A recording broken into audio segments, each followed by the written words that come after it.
इस video series के पहले एपिसोड के अंदर हम बात करने वाले हैं किडनी फेलियर के बारे में कि किडनी फेलियर आखिर में क्या होता है और क्यों होता है। मगर किडनी फेलियर को समझने से पहले बहुत ज़्यादा ज़रूरी हो जाता है कि हम किडनी को समझें कि किडनी आखिर में काम क्या करती है। किडनी का काम बहुत सब जानते हैं कि क्या करती है, वो है ब्लड को साफ करने का काम किडनी करती है। बॉडी में बनने वाला वेस्ट मटेरियल किटनिन है, यूरिया है और जो हम खाने पीने में एक्स्ट्रा चीज़ें बॉडी के अंदर ले जाते हैं जैसे हमारा कैल्शियम है, फॉस्फोरस है या पोटेशियम है या फ्लूइड, इन सबको बॉडी में रेगुलेट करने का काम हमारी किडनी करती है। यानी अगर किडनी नहीं होगी तो हमारी बॉडी के अंदर यही गंदगी सारी इकट्ठी होनी शुरू हो जाएगी जो कि हमें दिक्कत पैदा करती है। अब किसी भी वजह से अगर किडनी को नुकसान पहुंच रहा है, किडनी की काम करने की क्षमता डाउन हो रही है, तो यही वेस्ट मटेरियल चाहे किटनिन हो, यूरिया हो, पोटेशियम हो, ये सारा बॉडी में इकट्ठा होना शुरू हो जाता है और जैसे जैसे इकट्ठा होगा हमें और बीमार बनाता चला जाएगा। अब चलते हैं कि किडनी खराब क्यों होती है। किडनी खराब होने का जो सबसे बड़े रीज़न होते हैं उनमें सबसे ऊपर आता है ब्लड प्रेशर। जितने भी किडनी फेलियर के पेशेंट होंगे तो 40% किडनी फेलियर का कारण क्या है? High blood pressure. अब ये हाई ब्लड प्रेशर कैसे आपकी किडनी को नुकसान पहुंचाता है, इसको हम अगले एपिसोड में लेंगे। अब चलते हैं दूसरे सबसे बड़े कारण के ऊपर, वो है डायबिटीज़।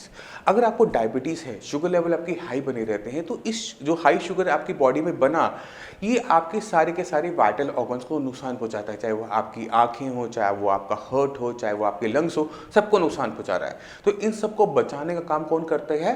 किडनी करती है। जैसे ही शुगर लेवल आपके 200 प्लस जाना शुरू करते हैं, किडनी का काम बढ़ जाता है। किडनी को उस एक्स्ट्रा शुगर को बॉडी से बाहर निकालना पड़ता है और ऐसे ब्लड के साथ काम करना पड़ता है जिसके अंदर शुगर के लेवल ज़्यादा है। यानी उसे दो दिक्कतें महसूस होती है, पहला एक्स्ट्रा काम करना और ऐसे इन्वायरमेंट में काम करना जहाँ पर शुगर की वैल्यूज़ बहुत ज़्यादा है, जहाँ कि उसके किडनी के सेल्स को खुद ब खुद भी नुकसान पहुँचा रहे हैं।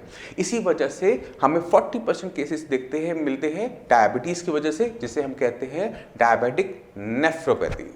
अब बचे कुछ 20% लोगों के बारे में भी बात कर लेते हैं। तो उसके बाद आता है सबसे पहले पॉलीसिस्टिक किडनी। अगर आपकी किडनी के ऊपर गांठें बन रही हैं, सिस्ट बन रही है और किडनी का साइज बड़ा होता जा रहा है, ये एक जेनेटिक डिसऑर्डर होती है जो कि हमें अपने फैमिली से मिली हुई होती है। जैसे हमारी नाक का साइज क्या होगा, हमारे कान का साइज क्या होगा, ये हमें माता पिता से मिला हुआ होता है। इसी तरह से पॉलीसिस्टिक किडनी के अंदर, पेशेंट के अंदर किडनी के ऊपर क्या गांठें बनेंगी, किस साइज की बनेगी, किडनी कब नुकसान में आएगी, कब उसको नुकसान इतना हो जाएगा कि किटनिन लेवल, यूरिया लेवल बढ़ने शुरू हो जाएंगे, ये सब पहले से निर्धारित होता है उनके क्रोमोसोम के अंदर, उनकी जीन्स के अंदर। तो पॉलीसिस्टिक किडनी पेशेंट के लिए हम ये कह सकते हैं कि ये एक ला इलाज बीमारी है जिसको सिर्फ मैनेज किया जा सकता है, इसको शरीर से निकाला नहीं जा सकता क्योंकि ये आपकी जीन्स के अंदर है, ये आपको माता पिता से मिली हुई बीमारी है। इसके बाद जो 20% के अंदर आते हैं वो आते हैं IgA नेफ्रोपैथी।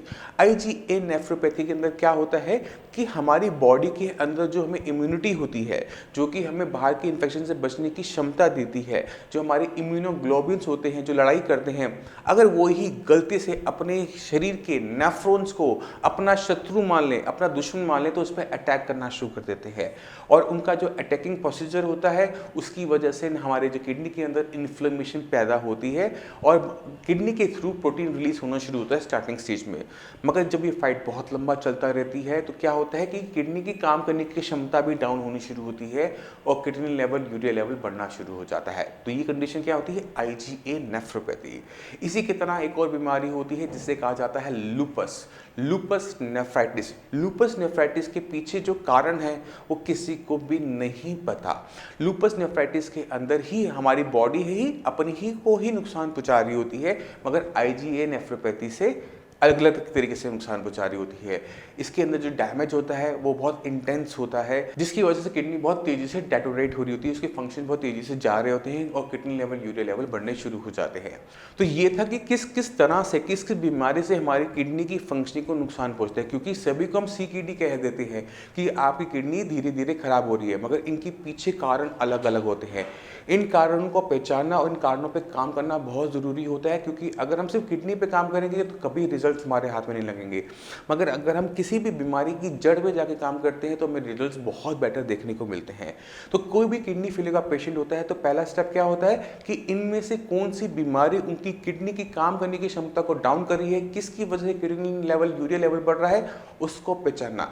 अगर आप इसको पहचान लेते हैं, डॉक्टर से सही तरीके से पहचान लेता है, तो वहां से मेडिसिन को प्लेस करना बहुत आसान हो जाता है। तो इस वीडियो सीरीज के अगले एपिसोड के अंदर हम यही डिस्कस करने वाले हैं कि कैसे देखा जाता है, कैसे एक डॉक्टर देखता है कि आपकी किडनी को किस वजह से नुकसान हो रहा है। क्योंकि अगर आपको भी पता लग जाता है कि आपकी किडनी किस वजह से खराब हो रही है तो उस कारण पे काम करना एक डॉक्टर के लिए, एक पेशेंट के लिए बहुत आसान हो जाता है। जब दोनों डॉक्टर और पेशेंट मिलकर काम करते हैं तो रिजल्ट्स बहुत तेजी से, बहुत अच्छी तरीके से देखने को मिलते हैं। डॉक्टर जो भी बोलेगा आप उसको फॉलो करेंगे। तो ज़रूरी है इस चीज़ को समझना। तो आप देखिए अब नेक्स्ट एपिसोड, जिसके अंदर मैं आपको बताऊंगा कि किस तरह से क्लासीफाई किया जाता है कि आपकी किडनी किस वजह से खराब हो रही है।